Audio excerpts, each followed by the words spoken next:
Igen, stik til bryst, eller hvis du har spidsen mod mig, så kan man. Du giver mig din spids, jeg sætter skjoldet på. I det jeg sætter skjoldet på, trykker jeg og stikker. Selve den her bevægelse her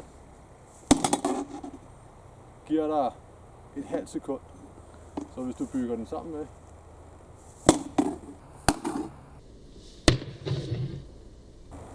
stikket, så virker det godt. Men det virker kun hvis hans spids, hvis du kan få hans spids en lille smule nedad. Hvis Allan hun stikker, holder den på sin skulder, eller endnu holder den der. Hvis jeg misser mit target her, så får jeg den i hovedet. Det er et no-go. Er spidsen vertikal, skjold på, stik til bryst. Er spidsen vertikal, skjold på, stik til bryst.